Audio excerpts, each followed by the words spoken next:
Bonjour à tous, alors troisième vidéo pour les révisions pour l'entrée en seconde. On est encore sur les fractions à étage, c'est la dernière. Après on va passer à l'algèbre.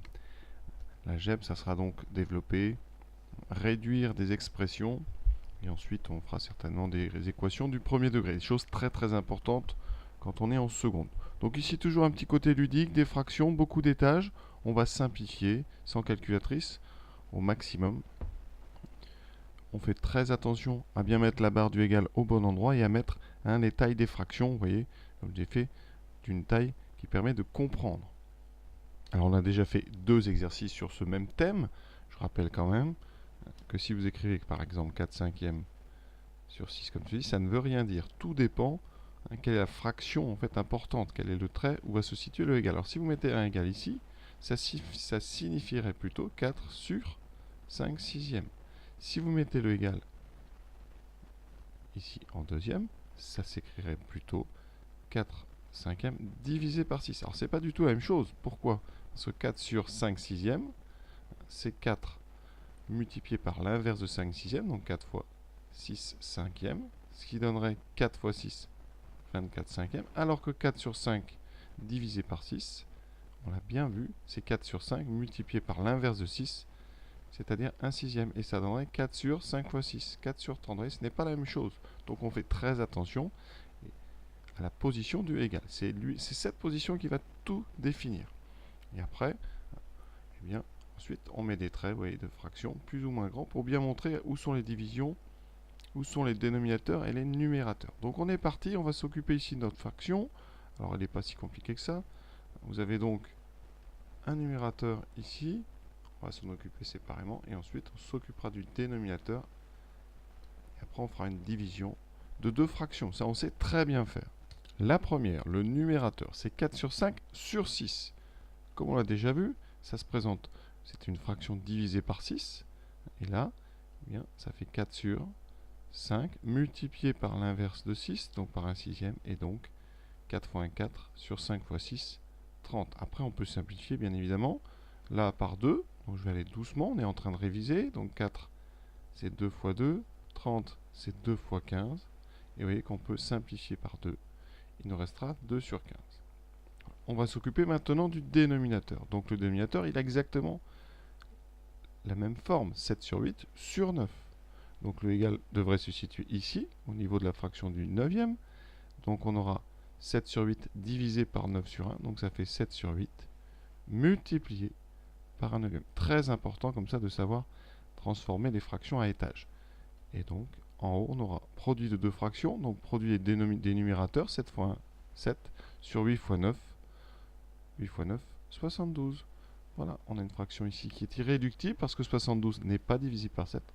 Et maintenant, on peut passer donc à notre fraction z. Donc ça donne z qui sera donc le numérateur 2 sur 15 divisé par le dénominateur 7 sur 72.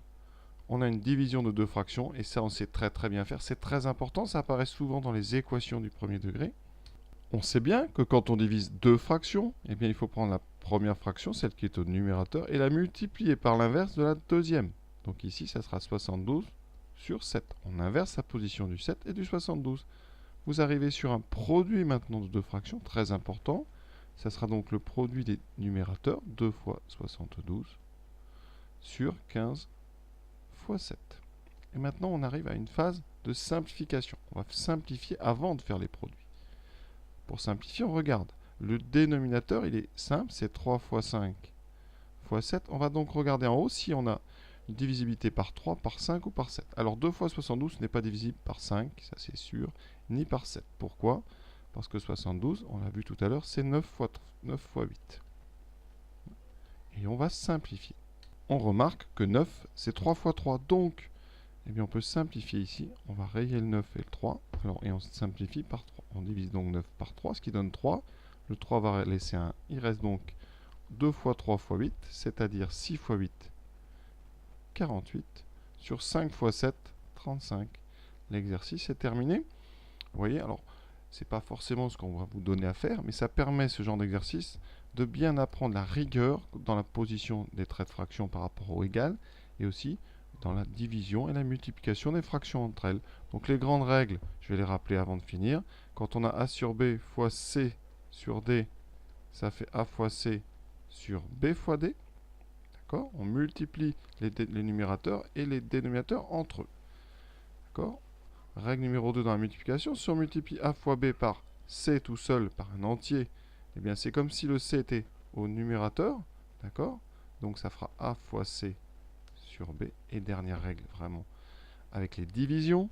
Si on a A sur B sur C sur D, ça donnera donc A sur B fois D sur C. Et après, on arrive sur une multiplication classique, donc AD sur BC.